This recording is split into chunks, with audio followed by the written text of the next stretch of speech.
원래 신년 1월 1일은 별로 의미가 없는 날입니다. 뭐 추석, 설날 이런 거는 다 전통적으로 어떤 의미가 있지만은 사실 양력의 1월 1일은 특별한 의미가 있어서 정해진 것은 아닙니다. 그렇기 때문에 양력설을 지내는 나라들은 대부분 1월 1일에 별로 의미를 부여하지 않습니다. 그래서 양력 캘린더에 1월 1일은 의미가 있다면 딱 하나 의미가 있습니다. 캘린더 바꿔서 새로 시작하는 거, 뭔가가 새로 시작하는 거. 오늘 우리가 함께 예배를 드리면서 어떻게 새로 시작할까? 새로 시작하는데 뭐가 필요할까? 진짜 새로 시작할 수 있을까? 이러한 질문을 가지고 성경에서 답을 찾아보고자 합니다. 특별히 2015년은 한국 사람들한테 남다른 의미가 있습니다. 광복 70주년입니다. 1945년 8월 15일 광복을 맞고 나서 70년이 되는 해가 금년입니다.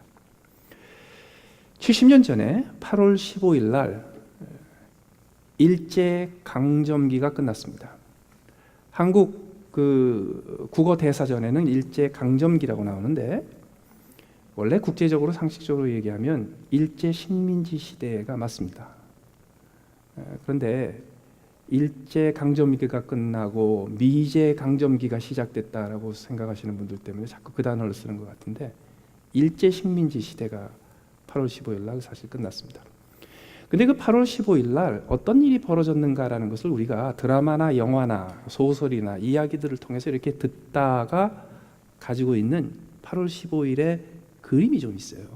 그게 어떤 식이냐면 일본 왕이 라디오로 연설을 한다, 중대 발표를 한다라는 이야기를 듣고 그날 한반도에 있었던 2천만 명의 한민족들이 다 라디오 주변에 둘러 모여서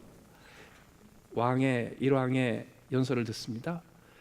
일왕이 지직거리는 잡음 속에서 라디오에서 연설을 하다가 거기서 무조건 항복한다라는 말을 듣고 온 나라가 환성을 지르며 숨겨놓았던 태극기를 들고 길거리에 나와서 광복의 기쁨을 나누고 막 그런 거를 상상합니다. 근데 실제로 그날 벌어졌던 역사적인 기록을 보면 전혀 그렇지 않습니다. 그날 어떤 일이 벌어졌냐 하면 며칠 전부터 라디오로 일왕의 중요한 발표가 있다라는 것이 알려져 있었습니다. 근데 문제는 뭐냐면 그 당시에 2천만 명 인구 중에 라디오를 가지고 들을 수 있는 사람이 20만 명밖에 되지 않았습니다. 그래서 라디오를 들을 수 있는 사람이 굉장히 적었습니다. 그래서 그날 일왕의 라디오 연설을 들은 사람 숫자가 우선 적었습니다. 더 나아가서 그 당시에 일본 왕이 연설을 했을 때 그 연설 중에 어디도 무조건 항복이라는 말은 없었습니다. 특히 일본 왕이 일본 말로 연설을 하면서도 왕실에서만 쓰는 아주 고급스러운 그런 일본 말을 썼기 때문에 일본 사람들도 잘 못 알아들을 정도로 어려운 말을 썼대요. 그리고 그 연설 중에서 길게 무슨 소리 하는지 모르는데 이렇게 한참 가다가 무슨 얘기를 했냐면 연합군의 조건을 수용한다라는 말밖에 없었습니다. 그래서 언뜻 들으면 저게 무슨 소리인지 잘 모르고 지나가는 판이었습니다. 잠시 후에 일본 아나운서가 다시 그것을 풀어서 얘기해주고 조선 아나운서가 다시 그거를 조선말로 풀어서 이야기해 줬을 때 비로소 일본이 패전했구나 라는 걸 알았어요. 근데 그 인원수 자체가 굉장히 적었습니다. 그래서 그 일본이 패전했다라는 소식을 전 국민이 아는데 상당한 시간이 걸렸습니다. 물론 빨리빨리 알렸겠죠. 주변에 이웃에 알리고 직장에서 알렸겠죠. 그런데 문제는 뭐냐면 그거를 상당히 많은 사람이 그날 알았음에도 불구하고 그 당시에 기록을 남긴 사람들의 기록을 보면 8월 15일 날이 조용했대요. 조용했대요. 아무도 길거리에 나오지 않았고 조용했대요.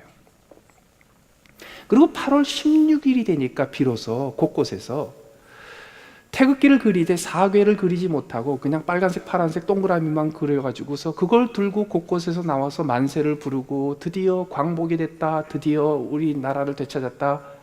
그 다음 날이 돼서야 그렇게 사람들이 뛰쳐나왔답니다. 왜 그랬을까? 여러분, 그 한국 조선 민족이 울분을 품고 나라를 뺏겼다라는 그 마음 때문에 독립운동을 시작하고 빨리 나라를 되찾는 운동을 하고 하는 것은 굉장히 초기입니다. 그러나 10년, 20년, 30년이 가고 35년째에 접어 들어왔을 때에는 대부분의 사람들이 포기했습니다. 더 나아가서 대부분의 사람들이 적응하기 시작했습니다. 초기에는 일장기 달고 나는 국제대회에 못 나가 이러고 고집 부리고 관뒀지만 그냥 일장기 붙이고 나갔습니다. 그전에는 일본에 유익이 되는 거 할 수가 없어. 그래서 낙향하고 산골짜기에 가서 살았지만 그럴 수가 없단 말이죠. 적응을 하기 시작했습니다. 더 나아가서 살다가 보니까 무덤덤해졌어요. 무감해졌어요. 더 심각한 것은 기약이 없는 거예요. 많은 사람들이 뒤늦게 나는 일본이 패전할 줄 알았어, 일본이 망할 줄 알았어, 나는 광복이 될 줄 알았어 라고 떠들면서 8월 16일 날 나왔지만 함석헌 선생님이 이런 말을 남겼다고 합니다. 그 당시 광복이 될 줄 알았다고 얘기하는 사람들은 전부 사기꾼이다. 아무도 광복을 기대하지 않았다. 그냥 이렇게 일본 사람으로 사는구나 이렇게 생각했지. 준비되지 않았어요.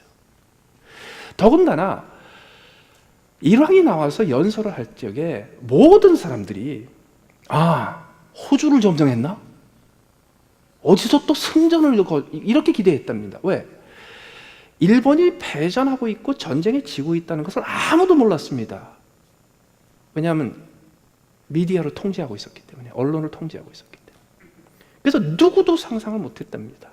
그래서 아무런 준비가 되지 않은 상태에서 광복을 덜컥 맞은 거예요. 그러다 보니까 준비가 안 됐어요. 새 시작이 준비가 안 됐어요. 심지어는 70년이 지났는데도 아직도 일제시대의 잔재에 묶여서 지내는 게 꽤 됩니다. 어떻게 우리가 새로운 시대를 준비하고 새로운 시작을 할 수 있습니까? 오늘 본문 성경에서 광복에 대해서 설명하고 있는 놀라운 본문입니다. 하나님께서 노예 생활하던 이스라엘 백성, 그리고 끊임없이 외침에 고생하고 있었던 이스라엘 백성에게 하나님께서 가슴 벅차는 약속을 주십니다. 내가 너희를 구원한다. 내가 너희를 회복시킨다. 내가 너희 나라를 새롭게 할 것이다. 내가 너희 민족을 새롭게 하고 이제는 다시는 외침에 시달리지 아니하고 다시는 노예 생활하면서 그 광복할 때까지 말이죠. 1945년 8월 15일 될 때까지 모든 사람들이 포기하고 이제 이렇게 가나보다, 우리는 일본인이 돼가는 건가 보다, 그러고 포기하고 살고 있었을 때 그 당시에 조선에서 계속 가장 많이 신문에 나왔던 표현 중에 하나가 약소민족의 서름이었대요. 포기하고 살지만 서름은 있단 말이죠. 포기하고 살지만 약소민족의 서름을 늘 다시 상기한단 말이죠. 좋은 쌀은 다 실어가고 전쟁 말기에 각종 공출하고 다 반출하는 거 이렇게 보면서 약소민족의 서름을 계속 받았단 말이죠. 하나님께서 이스라엘 백성에게 너희는 다시는 약소민족의 서름을 겪지 않을 것이야. 그 가슴 벅찬 약속들을 계속 담아주십니다. 그리고 그 내용 속에서 곳곳에서 어떤 얘기가 나오냐면 하나님께서 그러기 때문에 너희들은 새로운 날을 맞으면, 광복의 날을 맞으면, 새로운 시작을 맞으면 너희들은 이렇게 살아라 라는 것을 제안을 해주십니다. 그 내용이 어떤 것입니까? 예를 들어서 12절에 나오는 대로 이런 내용입니다. 그러므로 너희는 나의 증인이다. 나는 너의 하나님이다. 무슨 뜻입니까? 너희들은 앞으로 이제 나의 증인으로 살아라. 그런 뜻이죠. 더 나아가서 내가 너희들을 주인이 되어서 너희를 종으로 삼았다. 무슨 뜻입니까? 내가 너희를 종으로 삼았으니 너희들은 이제 나를 섬겨라, 이런 얘기죠. 다시 말해서 새로운 시대를 열어줄 테니까 너희들은 그 새로운 시대에 맞게 새로운 삶을 살아라, 이 내용을 담고 있습니다. 그런데 재밌는 것은 하나님께서 이스라엘 백성에게 새로운 시대를 준비하실 때 다 간접적으로 프레셔를 주세요. 간접적으로 부담을 주세요. 예를 들어서 너희들은 땅 끝까지 가서 나의 증인이 되어 나를 선포해라! 라고 안 하시고 너희는 나의 증인이야 이러세요. 그러니까 뭐 하라는 거예요? 증거를 하라는 거죠. 예를 들어서 너희들은 나를 섬겨야 돼! 라고 말씀 안 하세요. 그리고 그 대신에 뭐라고 얘기하는 줄 아세요? 너희는 나의 종이야. 그러니까 뭐 하라는 거예요? 잘 섬기라는 거죠. 하나님은 종종 우리한테 이렇게 빙 둘러서 얘기하세요. 알아들을 수 있게. 그런데 오늘 본문에서 하나님께서 하나님의 위대한 구원을 이루시고 하나님의 영원한 구속의 사역을 완성시키셨을 때 하나님의 백성에게 대놓고 요구하시는 게 하나 있습니다. 대놓고 요구하는 게. 다시 말해서 너희는 나의 증인이야. 그러니까 알아서 해. 이것도 아니고 너희는 나의 종이야. 그러니까 어떻게 해야 되는지 알겠지? 이것도 아니고 대놓고 명령하시는 게 나옵니다. 딱 한 번 등장합니다. 그게 18절입니다. 너희는 이전 일을 기억하지 말며 옛날 일을 생각하지 말라. 하나님께서 구체적으로 요구하신 건 이거 하나입니다. 금년 한 해를 시작하면서 이 자리에 있는 우리 모두가 새로운 시작을 한번 시도해보고자 합니다. 어떻게 해요? 하나님이 여러 가지로 우리에게 말씀을 주시고 가이드라인을 주시지만 그 중에서 정신 바짝 차려서 순종해야 될 구체적인 명령 하나를 주신 게 있습니다. 그게 뭐예요? 이전 일을 기억하지 말라. 옛날 일을 생각하지 말라. 금년 한 해를 시작할 적에 순종으로 시작하시기 바랍니다. 어떤 순종입니까? 말씀에 대한 순종입니다. 말씀 중에서도 명령에 대한 순종입니다. 어떤 명령이에요? 이전 일을 기억하지 말라. 옛날 일을 생각하지 말라. 오늘부터 시작해서 금년 끝날 때까지 하나님 앞에서 저와 여러분들이 약속을 한번 하십시다. 이전 일을 잊어버리십시다. 옛날 일을 더 이상 생각하지 마십시다. 2013년을 잊어버리십시다. 2013년을 더 이상 생각도 하지 맙시다. 왜요? 그게 우리가 순종해야 될 딱 하나의 명령입니다. 무엇을 위해서? 새로운 시작을 위해서. 왜 이게 이렇게 중요합니까? 중요한 이유가 있습니다. 하나님은 우리를 구원하셨습니다. 구속하셨습니다. 그 뜻은 뭐예요? 그 전에 노예였기 때문입니다. 이스라엘 백성들은 침공을 받아서 그들의 자유를 빼앗겼고 침공을 받아서 그들의 재산을 약탈당했으며 침공을 당해서 그들의 종이 되었고 침공을 당해서 때로는 노예로 잡혀가서 살기도 했습니다. 하나님께서 그들을 구원하시고 구속하셨다는 의미가 뭐예요? 그들을 종 삼았던 모든 세상의 세력으로부터 그들을 풀어주신 겁니다. 그 의미가 무엇입니까? 신약시대에 살고 있는 우리에게 이 모든 것은 무엇을 상징하나요? 이 세상에서 우리를 노예 삼아 지배하고 있는 죄의 영향력입니다.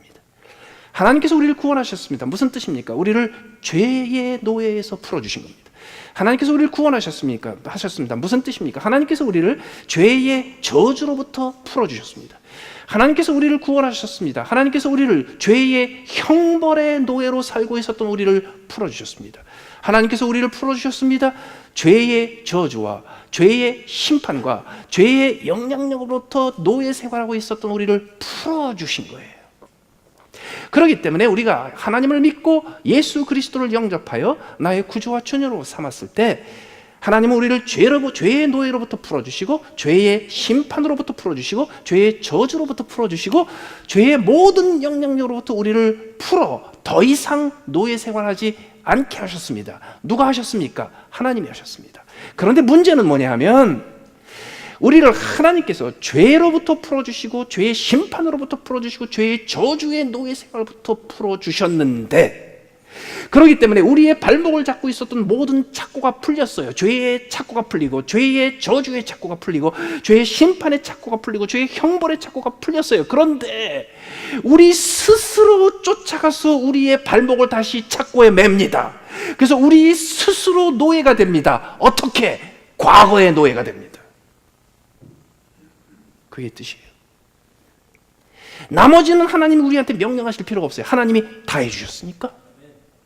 그런데 문제는 뭐냐면 풀어주셨는데 자유롭게 하셨는데 우리 스스로 제 발로 걸어가서 노예 생활을 한단 말이죠.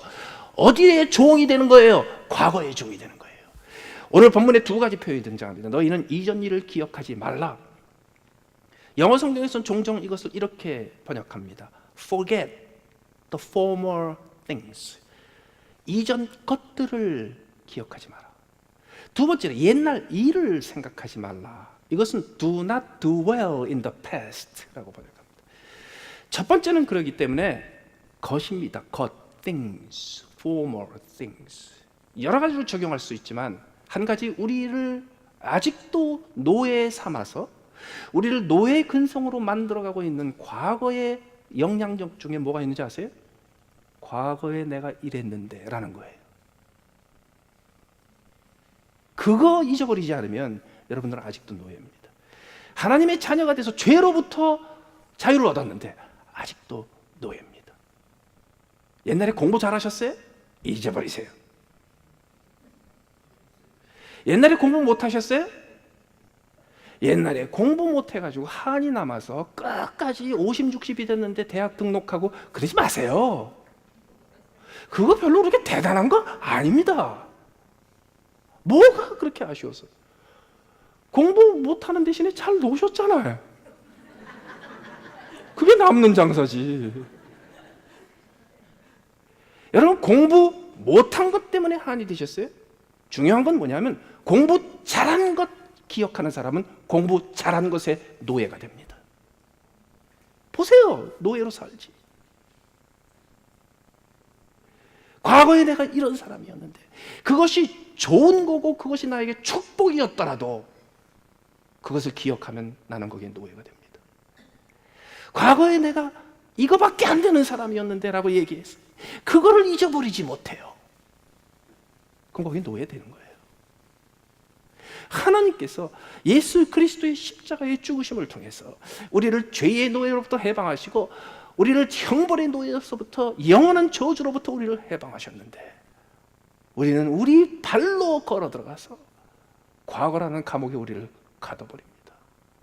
첫 번째로 해야 될 게 뭐예요? 과거에 내가 이런 사람이었는데 잊어버리세요. 그것을 잊어버리지 않으면 새 시작 못합니다. 두 번째로 옛날 일을 생각하지 마라. 과거에 내 인생에서 벌어졌던 일을 생각하지 마십시오. 내 인생에서 벌어졌던 일 기억하지 마십시오. 사진 모아놓지 마세요. 그거 어디다 쓰시려고? 페이스북에 수천 장이 있으면요, 여러분 돌아가시면 그거 어디로 가겠어요? 그 영원히 남아서 100년 후에 누가 찾아볼까요? 내 인생에서 어떤 일이 벌어졌는지, 그것이 좋은 일이건 나쁜 일이건 그것을 내 생각 속에서 계속 담아놓고 있는 한 하나님이 우리를 노예 생활에서 풀어주셨음에도 불구하고 우리는 과거의 노예가 됩니다.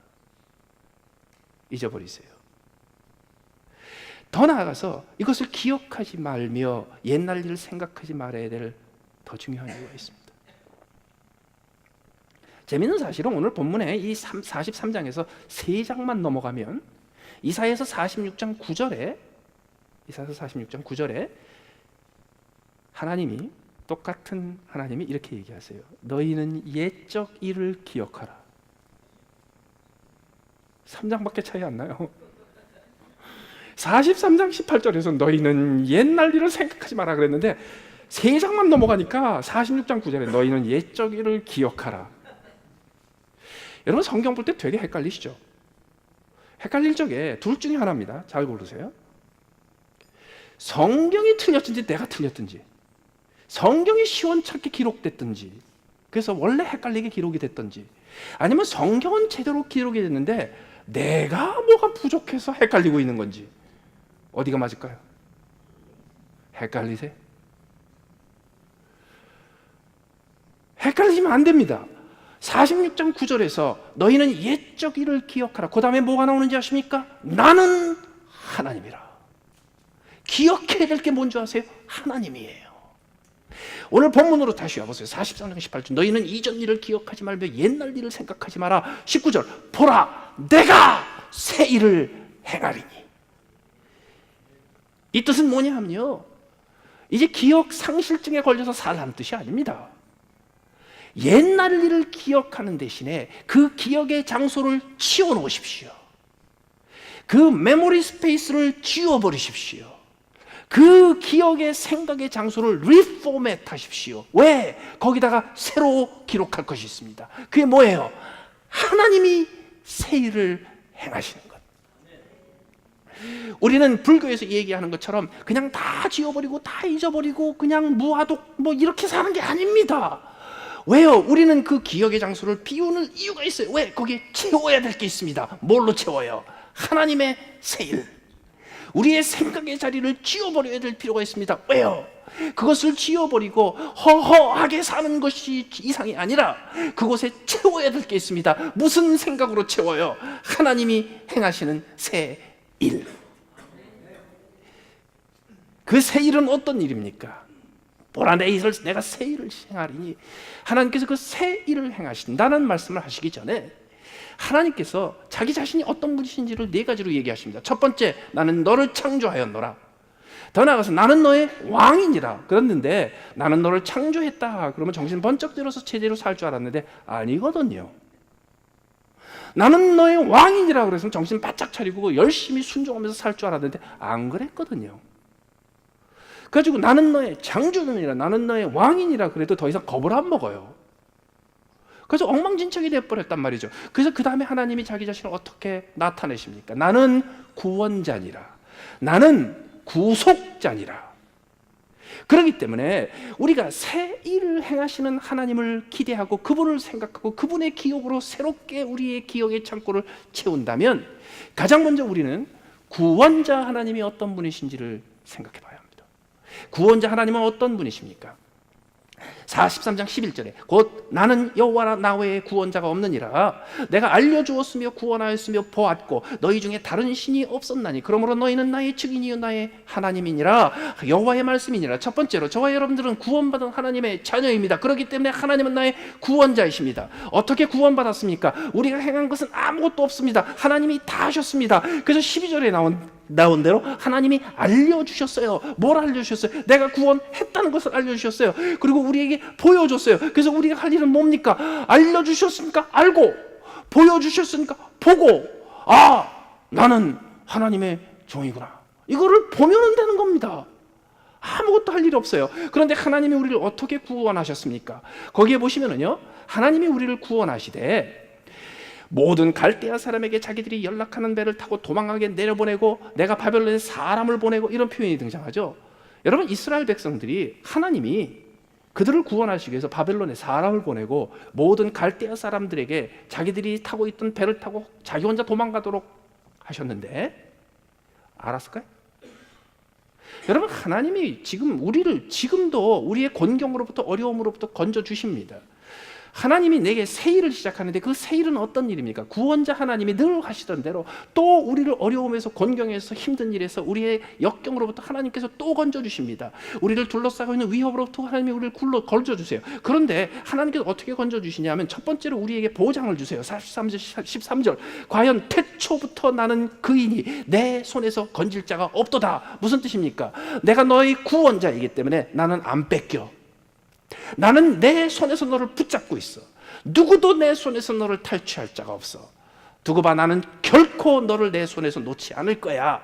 그리고 어떻게 하세요? 우리를 지켜주세요. 근데 어떻게 지켜주시냐고요? 하나님께서 야야야 일로 와, 나 따라와, 나 잘 따라와. 내 뒤에 바짝 붙어서 나 따라오면 여기서 빠져나갈 수 있어. 그래서 나를 건져주시는 게 아니고 하나님께서 나를 향해서 오는 모든 위협들을 다 막아주십니다.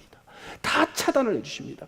내가 알지도 못하는 사이에 바벨론 사람들이 나도 알지도 못하는 사이에 공격하려고 왔다가 자기 혼자 도망가고, 내가 알지 못하는 사이에 갈대아 사람들이 큰 배들을 몰고 나를 공격하려고 오는데 하나님께서 그들을 겁나게 하셔서 도망가게 하시고, 종종 내가 알지도 못하는 사이에서 하나님께서 나를 지켜주세요. 이거를 깨달아야 돼요. 여러분, 요새 미국 전국에서 감기가 유행하고 있습니다. 여러분이 그로서리 마켓에 딱 갔습니다. 그로서리 마켓에 가서 무심코 들어가면서 카트를 딱 잡고 들어갔습니다. 근데 그 카트가 5분 전에 감기가 걸려가지고 눈물 콧물 침 흘리고 난리쳤던 분이 이러고 거기서 그 샤핑하고 거기서 둥거를 지금 주제고 들어간 거예요. 그래가지고 이거 밀고 들어가는 사이에 내 손에서 200만 마리의 감기균이 살아났어. 들어가서 이렇게 보니까 과일들이 아주 싱싱해 보여요. 그래서 과일을 이것도 집어보고 이것도 보고 냄새도 맡아보고 다 했어요. 그런데 그 과일을 그날 아침에 정리하고 닦은 사람이, 요새 할러데이라 가지고 일 다 휴가 가느라고 사람이 부족해 가지고 매니저가 당신 꼭 나와야 돼 그러는데 감기 걸려 가지고서 원래 안 나오려고 그러던 사람이 어시스턴트 매니저가 불려 나와 가지고서 아침에 그냥 기침하면서 콧물 흘리면서 그거 정리했거든요.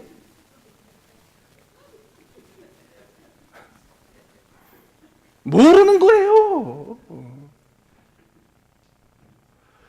그러다가 집에를 턱 왔는데 집에 들어가자마자 화장실을 가야 되겠어. 그래서 집에 들어가자마자 제일 먼저 화장실에 들어가가지고서 용변을 보고, 그리고 손을 다 닦았어. 그리고 짐을 다 내렸어요. 그 바람에 감기 면한 거예요. 근데 아세요? 모르시잖아. 내가 모르는 사이에 하나님께서요, 감기 같은 바벨론을 막아주시고 독감 같은 갈대아를 다 위로 보내셨어요. 그런 일이 얼마나 자주 벌어져요. 여러분 운전하시다가 어쩌다가 그런 거 경험하신 적 있을 거예요. 이렇게 하이웨이에서 운전을 쭉 하고 가는데 저 앞에 차가 운전하는 게 좀 수상해. 이렇게 가. 옛날 같은 술 먹었구나 하는데 요새는 틀림없이 전화하는 사람이에요. 졸든지 저 사람 전화하나? 왜 저러고 가지? 근데 이 사람이 갑자기 이렇게 심하게 가. 그다음에 이제 자기도 놀래가지고, 그 운전자도 놀래가지고 그러고 확 튼다는 게 휙 차가 돌았어요. 그런 적 가끔 있죠. 깜짝 놀라가지고 돌리는데 너무 돌려가지고 한번 왕창하는 거. 근데 휙 하더니 차선 잡아가지고 똑바로 갔어요. 전화 계속하면서. 문제는 그 바로 뒤에서 따라가던 차야. 저 사람 왜 저러지? 그러고 쳐다가다 갑자기 이렇게 가거든요. 그러니까 놀래가지고 브레이크를 밟았어. 브레이크를 딱 밟았는데 뒤에 차가 그걸 못 보고 들이받았어요. 그 뒤에 차가 다시 받아가지고 삼중 충돌이 생겼어요. 그런데 맨 앞에서 제일 먼저 일했던 분은 계속 전화하고 룰루랄라 가. CCTV에도 안 찍혔어요. 아무도 몰라요. 하늘 날아가서 책임질까요? 안 질까요? 나는 질 거라고 믿어요. 여러분, 우리 인생에 얼마나 많은 일이 내가 모르는 채 벌어집니까? 여러분, 그래서 인생 자신하지 마십시오. 여러분의 인생 자신만만하게 살지 마십시오. I'm in full control. 절대로 그런 소리 하지 마십시오. 내 인생에서 나를 위기에 빠뜨리고 나를 건져줄 수 있는 수많은 일들 중에서 나는 100만 분의 1도 모릅니다. 그나마 알고 있는 100만 분의 1도 나는 제대로 통제하지 못하고 살고 있습니다. 내가 과거를 생각하지 아니하고 기억하지 아니하고 하나님의 새 일을 찾아야 되는 이유가 뭔지 아세요? 하나님이 구원자십니다. 그래서 하나님께서 지금도 내 주변에서 내가 모르는 사이에 감기균을 막아주시고 사고를 막아주시고 내가 하는 실수를 미리 예방해 주시고 내가 만나지 말아야 될 사람을 딴 길로 가게 해주시고 내가 만나야 될 사람을 하필이면 그 자리에서 만나게 해주시고 하나님께서 지금도 내가 보지 못하는 곳에서 바벨론 사람들을 핸들하시고 갈대아 사람들을 핸들하고 계신단 말이죠. 두 번째로 하나님은 구원자이실 뿐만 아니라 구속자입니다. 구원자는 무슨 뜻입니까? 구원자는 내 인생에서 옛날 일이 없어지는 대신에 새 일이 벌어진다는 뜻입니다. 그런데 구속자는 무엇입니까? 내가 이전에 나는 이런 사람이었다라고 생각했는데 그거를 잊어버리고 나니까 뭐가 필요합니까? 나 이제 새 사람이 필요하잖아요. 나는 옛날 사람을 잊어버렸으면 나는 이제 어떤 사람이냔 말이죠. 하나님께서 나를 새로운 사람으로 만들어 주십니다. 나를 이제는 새 존재로 창조해 주십니다. 새 존재로 빚어 주십니다. 몇 년 전에 타이거 우즈가 사고를 쳤어요.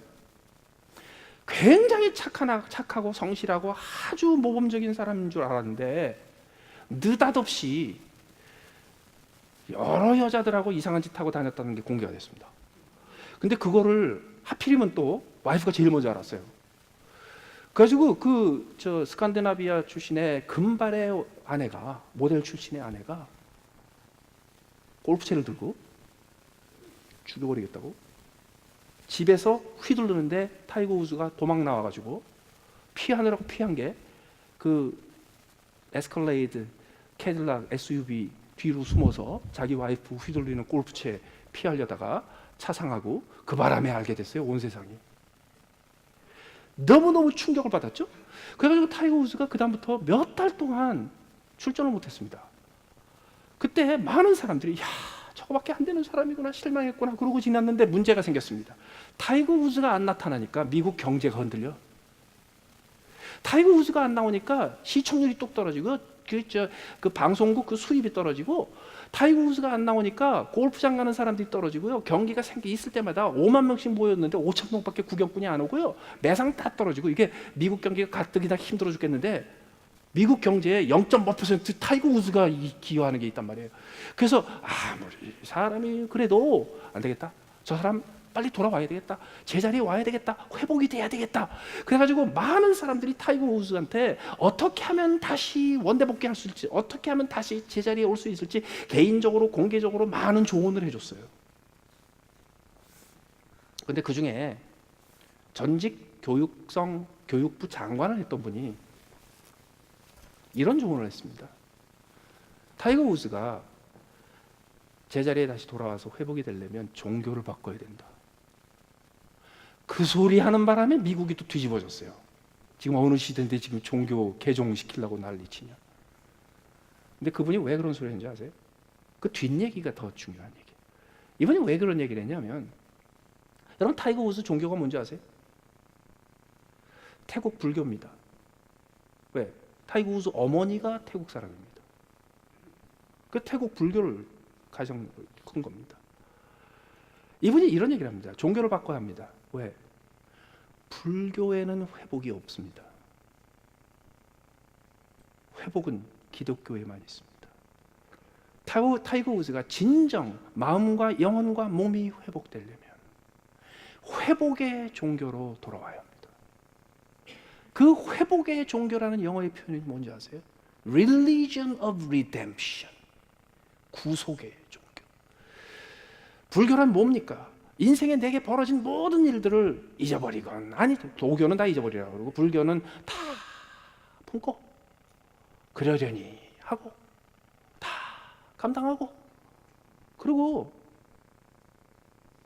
억겁을 몇 번 거치면 나중에 어쩌다가 다시 태어났을 때 운 좋게 조금 변화돼서 태어나면 고맙고 아니어도 괜찮고, 그거예요. 거기는 회복이라는 게 없어요. 기독교는 뭡니까? 구속의 회복이 있습니다. 구속은 무엇입니까? 구속은요, 어디에 팔려서 노예 생활에서 어디에 종노릇 해가지고 엉망진창 만신창이가 된 사람을 누군가가, 능력 있는 사람이, 재력이 있는 사람이 가서 돈 주고 삽니다.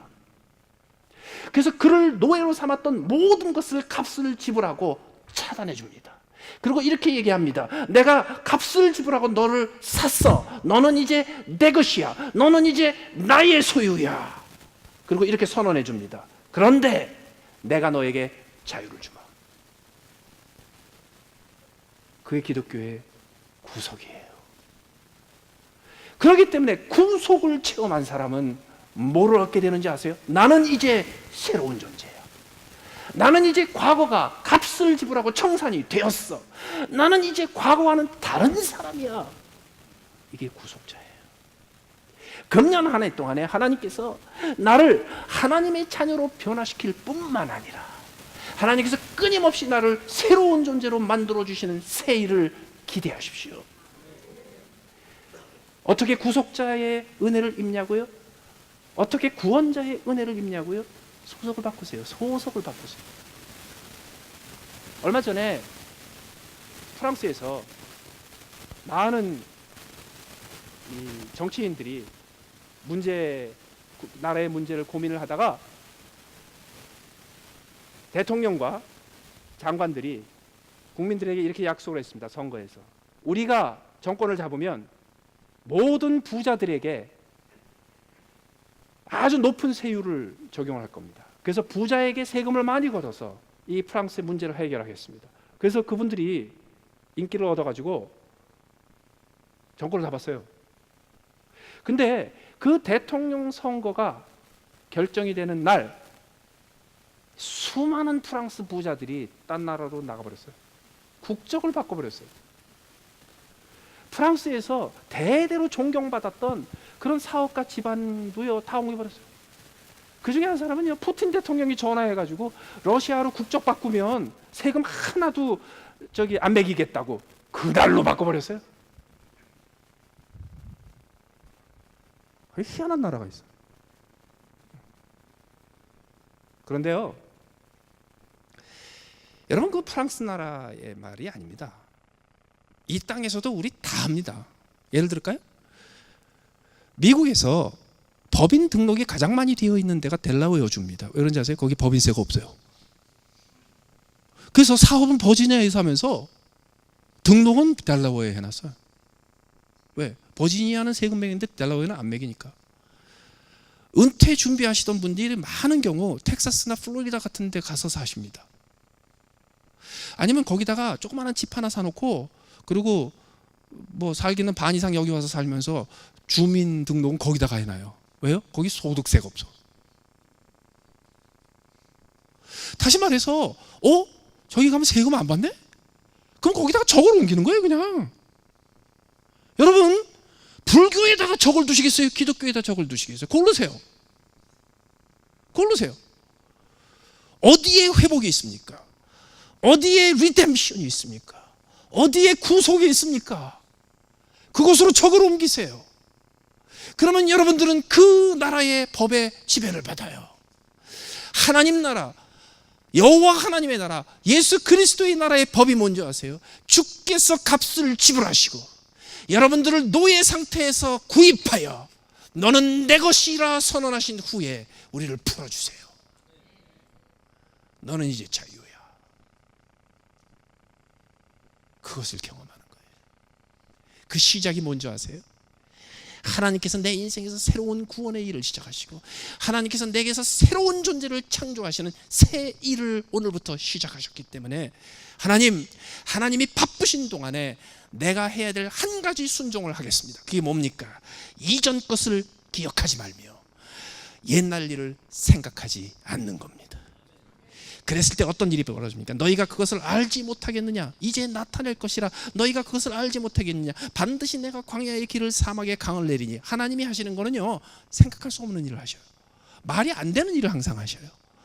상상이 안 되는 일을 항상 하셔요. 그래서 상상 좀 그만하세요. 계획도 좀 그만하시고. 그럼 뭘 합니까? 하나님이 이렇게 얘기하십니다. 보라, 내가 새 일을 행하리니 이제 나타낼 것이라. 이제 나타낼 것이라는 것을 영어 성경에서 많은 경우 springs up 이렇게 번역을 합니다. springs up.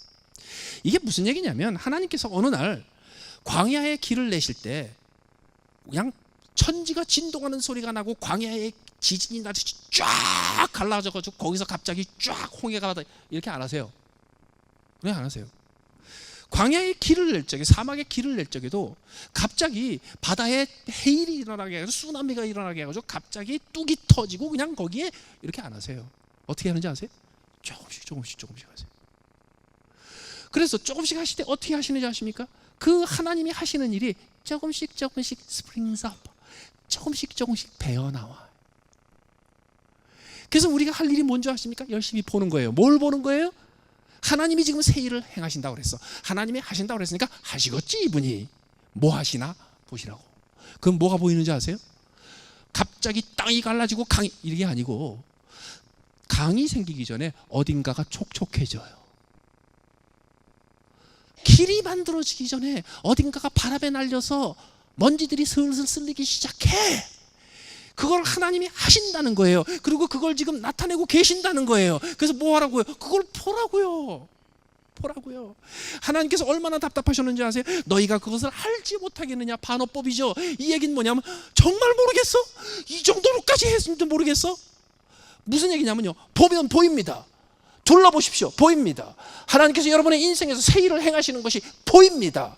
안 봐서 그렇지, 자꾸 과거에 묶여서 살아서 그렇지, 과거에 노예 생활하고 살아서 그렇지, 다 잊어버리고 다 생각하지 말고 기억의 창고를 배우고 그리고 말끔해진 상태에서 이제 새로운 하나님의 일의 기억을 찾기 위해서 주변을 살펴보십시오. 그럼 하나님께서 여기서 조금 저기서 조금, 여기서 스며들며 저기서 새어나오며 하나님이 하시는 일들이 보이기 시작합니다.